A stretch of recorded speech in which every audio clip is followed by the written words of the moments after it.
FNAF has a load of unfortunate incidents. From missing suits to clumps of metal being shoved into your flesh, you're never really safe in the world of Five Nights at Freddy's. But one of these incidents is particularly brutal: the Springlock failure. Having thousands of robotic parts take up the same space as your body is an agonizing way to go, but it still happens. A little too much if I'm being honest. But we're still going to cover some from the main canons and some fan ones, because that's what we're exploring today. Greetings gamers and welcome back to Top 10 Gaming. I'm Connor Madron. This is the Top 10 Scary FNAF Springlock Victims. Let's do it. You all wanted it. Or at least one person did. They kept commenting it. And at 10, Crying Child. Okay, so I'm putting this one at number 10 because I personally don't think that the Crying Child is a Springlock victim. To me, there's just no logical way that animatronic jaw should have crushed his skull, because, you know, the Springlocks were already active and that would require a lot of power to crush a skull anyway. However, it is possible that since this is a series about haunted animatronics possessed by spirit metal, that logic kind of gets thrown out the window.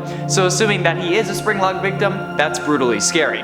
Being thrown into an animatronic's mouth and crying so much that you make the jaw snap onto your own skull, killing you instantly? Holy crap, that is nightmare fuel. That's why some people are scared of robots or animatronics, and while it may not be realistic, the possibility of it happening is still horrifying to say the least, especially since not even that long ago he lost his sister to Circus Baby, and that's pretty messed up. And I'm sure that Michael, who put the kid in his mouth, as long as, you know, I'm wrong about my theory, he'd be scarred for life.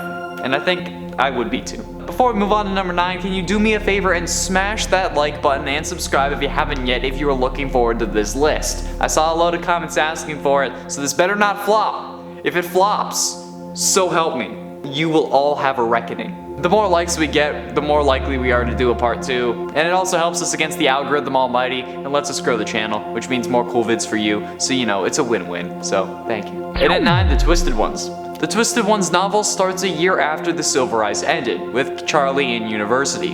One day, however, Clay Burke comes to see Charlie, and for some reason brings her to see a corpse with familiar wounds. This could either be because she would recognize them, or because she was working with the police, or because they had to advance the plot. I don't know, I haven't read the original novels, but I want to. However, looking at the wounds, she confirms that they are in fact a Springlock failure, meaning that we have an unnamed Springlock victim in the Twisted Ones novel. If this character does have a name, like if it's revealed in later down the line or something, please let me know, because I couldn't find one online. However, while this may seem insignificant to you, the real horror of this number comes from what it signifies. This Springlock marks the return of William Afton, since at the same time, Clay also tells her that a blood sample they took from Afton showed that the body was a fake, or at least it was fake blood. The return of a killer, and the purple guy of all of them, that's pretty damn scary if you ask me. And at 8, The New Kid. Continuing with the theme of FNAF books, what about the story The New Kid from 1:35 AM, the third Fazbear Frights book? The story revolves around Devon, Mick, and Kelsey. Devon and Mick are outcasts. They aren't popular, they aren't cool, but when the new kid Kelsey arrives at their school, they make a new friend, despite Kelsey being charismatic and adored by everyone else in the school. Over time though, Devon grows jealous of Kelsey, since Kelsey has everything that Devon wants. So in an act of revenge or to gain control, because you know, that's kind of serial killery, Devon hatches a plan to lure Kelsey to an abandoned Freddy Fazbear's to trap him in a Springlock suit for a couple hours, to try to humble him, I guess. But the plan goes horribly wrong. After getting in the suit, the Springlocks fail, as expected, because you know, this is a FNAF book, causing Kelsey's blood to soak into the fur of the animatronic and pool around the ground. Devon and Mick leave Kelsey for dead so that they won't get in trouble, but something doesn't feel right. So a week later, Devon returns to make sure that Kelsey's body is still there, for some reason. He sticks his hand into the animatronic's mouth to feel if it's there, and snap! The Springlocks fail yet again, as per usual, and Devon gets his hand stuck inside the suit and bleeds out, but not before seeing a body in the suit, but with black hair instead of Kelsey's blonde hair. If that's not scary, then you need to go see a doctor, because that's bone chilling. That's messed up. No. And at 7, Grim Fredbear. Grim Fredbear is one of the antagonists from Final Nights 3 Nightmares Awoken. He's only active on Night 5 and found in the left hallway. Grim Fredbear resembles the normal golden Fredbear suit, only with his suit glowing a deep purple while the interior of the suit glows a bright white. His upper face appears to be torn off, including his eyes, leaving an empty, hollow, gaping hole in its place. The inside of the mask, though it appears like there's nothing really inside, actually conceals a white, pale human head that can only be seen during his jump scare. And before you ask, yes, it's mine. The animatronic is clearly meant to be a reference to Shadow Freddy and the theory that the Shadow animatronics were Springlock victims, which was later confirmed by Scott to be false when stating that William was the only victim of a Springlock failure. And in the museum level, which unlocks after Night 5, it is revealed that Grim Fredbear is a Springlock victim, saying, quote, another Springlock failure victim, the second generation of Fredbear. And at 6, Grim Chica. The first Springlock victim in the Final Nights series, Grim Chica is a primary antagonist in Final Nights 3 Nightmares Awoken. Unlike others, she is not a Reaper animatronic. Grim Chica holds a strong appearance to the Springlock suit on the poster in the Night 3 cutscene, but her faceplates are very hard to spot and she's almost entirely purple. She really resembles Toy Chica. The glowing accents inside of her resemble a human corpse. She lacks a bib unlike the original Chica, and her overall body is very slim like the original Toy Chica, except for her hips, which appear to be much wider. Got the baby birth in hips. I regret that immediately. And she lacks shoulders or upper arms, with her forearms protruding from her armpits. Grim Chica is also revealed to be a Springlock victim in the museum level, saying, quote, a victim of a Springlock failure, forever forced to haunt the suit she is wearing, now being manipulated by your sister and mother. Tried spray on tan, still very pale. Why is that so relatable to me? Like, no matter what I do, I'll always be pale and pasty. Not the whole being manipulated by your sister and mother thing. That's weird. But like, I'm okay with forever being pasty. However, I did rank this above Grim Foxy because, like, it's Chica. And look what they did to my girl Chica. I'm sorry, Mommy Kentucky, for the transgressions. Halfway through in at number 5, Garvey.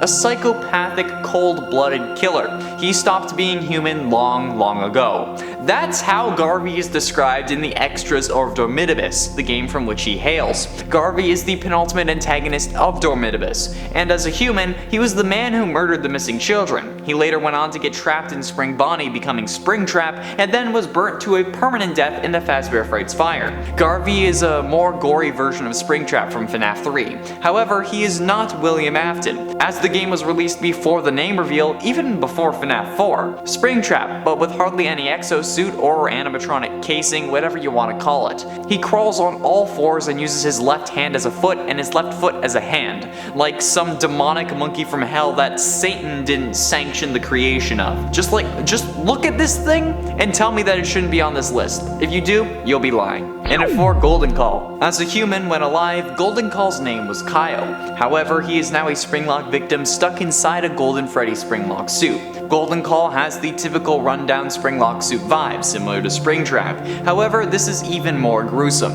His left ear is bent, he has guts coming out of basically every hole in his body, human eyes are hanging out of the animatronic's eye sockets. He's even missing exosuit on his right foot, and the character is holding a flesh-colored, at least it's flesh-colored, it may be even like fully like a flesh, phone in his right hand that stays stuck to his head via more flesh or blood strands connecting to the side of his head. It's horrifying, dude. This is a monstrosity. And looking at his age on the wiki, Kyle was only 5 when he got Springlocked, which is absolutely nuts and just flat out horrible. So unfortunate, man. He was supposed to be the next best Fortnite player. That's a joke for the long-term subs. You know it. And at 3, Am I Real? Am I Real, also known as Cake Bear, is presumably the primary and most recurrent antagonist in Dormitibus. Am I Real has 2 different forms. His first form is Cake Bear. Cake Bear's design originated from the Save Him minigame, where he delivered cake to children while a kid is murdered outside. He is the predecessor of both Fredbear and Freddy Fazbear. Cake Bear is a brown bear animatronic that also acts like a Springlock suit that appears in most of the main nights. Although they do look similar, the only similarities he has to Freddy Fazbear in reality is that they both possess a top hat, are brown, have blue eyes, and are a bear. Am I Real's second form is a form that resembles Springtrap, however. This form has a green color much like Springtrap and contains human remains. His right eye socket has gotten bigger on the side, and a big hole can be seen on the right side of his head. His top hat has received some withering on it as well, and his lower jaw is slanted and worn down, no longer circular like Cake Bear's. He also has a sizable hole in the right side of his torso, revealing organs. Ha, lovely. Rips and tears cover his arms, revealing more human remains. He also appears to be missing at least one finger on his right hand, and it's absolutely terrifying to look at. Of course, 3 out of 10 of these are going to be from Dromitibus. Like, what did you think was gonna happen? Did you watch the Dromitibus animatronics list? Penultimately, in at number 2, Springtrap. I believe we all know this story by now. Everything was going well at first. They couldn't pin him down and he was on his way to immortality.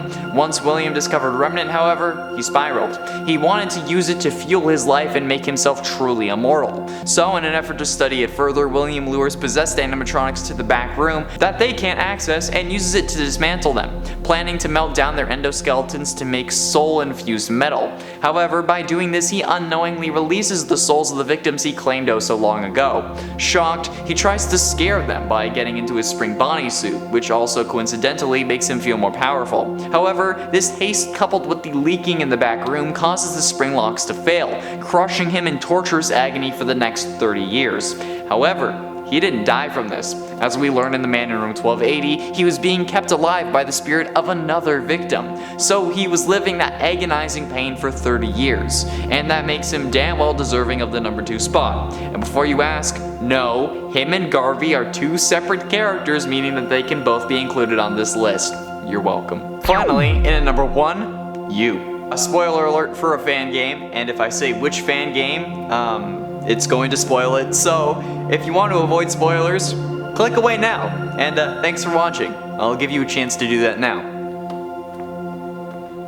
Okay, now that you've prepared for spoilers, A Shadow Over Freddy's is a FNAF fan game created by Fiznam on GameJolt. It released on April 25th, 2018, and since it was made by the same guy who is currently working on FNAF Plus for the Fazbear fanverse, you know it's bound to be good. The gameplay of A Shadow Over Freddy's is a hybrid between a traditional point-and-click game and a free-roaming horror game. The player wakes up to find themselves with no memories in a black and white abandoned Freddy Fazbear's Pizza, and is tasked with surviving 5 nights in escaping the restaurant. The player is given a different task each night and must complete said task before 6 AM and without being attacked by any roaming animatronics. However, the ending of the game has you getting trapped in a Springlock suit and left to rot, meaning that you are a Springlock victim, which is probably the scariest victim of them all, cause I don't know about you, but I'd rather not get Springlocked.